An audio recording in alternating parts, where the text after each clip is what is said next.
Electoral bond को लेकर इन दोनों पूरे देश में सियासत गरमाई हुई है। जहां सुप्रीम कोर्ट के आदेश के बाद इलेक्टोरल बॉन्ड की सूची जारी करने के बाद विपक्ष लगातार भाजपा पर हमलावर है, वहीं गृह मंत्री अमित शाह ने भाजपा को चुनावी बॉन्ड के मार्फत ज्यादा चंदा मिलने के विपक्ष के दावे को सरासर झूठा करार दिया है।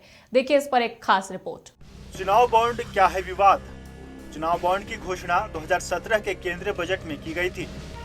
इसे लागू 2018 में किया गया। यह राजनीतिक दलों को चंदा देने की एक योजना है। इसके जरिए कोई भी राजनीतिक दलों को चंदा दे सकता है। बॉन्ड कोई भी व्यक्ति और कोई भी कंपनी खरीद सकती है। बीजेपी को सबसे ज्यादा 6000 करोड़ चंदा। जब से इलेक्टोरल बॉन्ड का डाटा जारी हुआ है, विपक्ष केंद्र सरकार पर लगातार हमले कर रहा है। विपक्ष चुनाव बॉन्ड के डाटा को शर्मनाक बता रहा है और निष्पक्ष रूप से चुनाव कराने की मांग कर रहा है। इस बीच चुनावी बॉन्ड पर गृह मंत्री अमित शाह ने इंडिया टुडे के कॉन्क्लेव में विपक्षी नेताओं पर निशाना साधते हुए कहा कि जानकारी सार्वजनिक होने के बाद वे मुंह दिखाने के लायक नहीं रहेंगे। करोड़ों रुपयों का चंदा लिया कैश में, 12 लाख करोड़ के घपले घोटाले भ्रष्टाचार किए, जेल में जा रहे हैं और हमसे हिसाब मांग रहे हैं। हमने तो काला धन को समाप्त करने के लिए बॉन्ड लाए थे। मैं आज देश की जनता के सामने आपको सवाल पूछना चाहता हूं, बॉन्ड आने से पहले चुनाव का खर्चा कहां से आता था? वो काला धन था या हिसाब किताब का धन था? ये बॉन्ड का धन काला धन नहीं है। उनकी बैलेंस शीट में रिफ्लेक्ट करता है कि हमने चुनाव के लिए बॉन्ड दिया है। सिर्फ गोपनीयता इसलिए रखी गई थी, वो कांग्रेस पार्टी को देंगे तो हम परेशान करेंगे, ऐसा उनको डर था।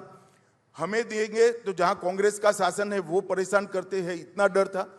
बॉन्ड कितना मिला ये पार्टी के बैलेंस शीट में रिफ्लेक्ट होता है और बॉन्ड कितना दिया गया एक कंपनी के बैलेंस शीट में रिफ्लेक्ट होता है। क्या गोपनीय बचा?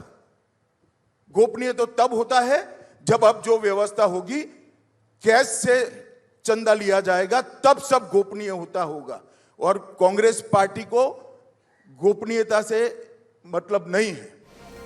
गृह मंत्री ने एक मीडिया समूह को इंटरव्यू देते हुए साफ किया कि इंडी गठबंधन को भी भाजपा के बराबर ही 6200 करोड़ का चंदा चुनावी बॉन्ड के मार्फत मिला है। उन्होंने कहा कि चुनावी बॉन्ड योजना से राजनीतिक फंडिंग में काले धन के इस्तेमाल रोकने में काफी हद तक मिल रही थी और इसके लिए उन्होंने आंकड़े भी प्रस्तुत किए। वहीं कार्यक्रम में बोलते हुए उन्होंने विपक्ष पर चुनावी बॉन्ड योजना के बारे में झूठ फैलाने का आरोप लगाया। अमित शाह के विपक्ष से तीखे सवाल। बीजेपी को करीब 6000 करोड़ के बॉन्ड मिले हैं। कुल बॉन्ड 20,000 करोड़ के हैं तो 14,000 के बॉन्ड कहां गए? हफ्ता वसूली कहे जाने वाले 1600 करोड़ रुपए कहां से मिले? राहुल गांधी को भी 1600 करोड़ रुपए मिले। राहुल स्पष्ट करे कि उन्हें वह हफ्ता वसूली कहां से मिली। जब हिसाब किताब होगा तो ये लोग किसी को फेस नहीं कर पाएंगे। इलेक्टोरल बॉन्ड पर किसी से भी किसी भी मंच पर बहस करने को तैयार हूं। बहरहाल चुनावी इलेक्टोरल बॉन्ड को लेकर सियासी गलियारों में चल रही चर्चाओं के बीच एसबीआई ने बॉन्ड से जुड़ी सभी जानकारी चुनाव आयोग को सौंप दी है। अब यह जानकारी भी चुनाव आयोग की वेबसाइट पर सार्वजनिक हो गई है, यानी अब कोई भी इसे देख सकता है कि किस व्यक्ति या कंपनी ने किस पार्टी को कितने रुपए का चंदा दिया है। ब्यूरो रिपोर्ट, समाचार प्लस, झारखंड, बिहार।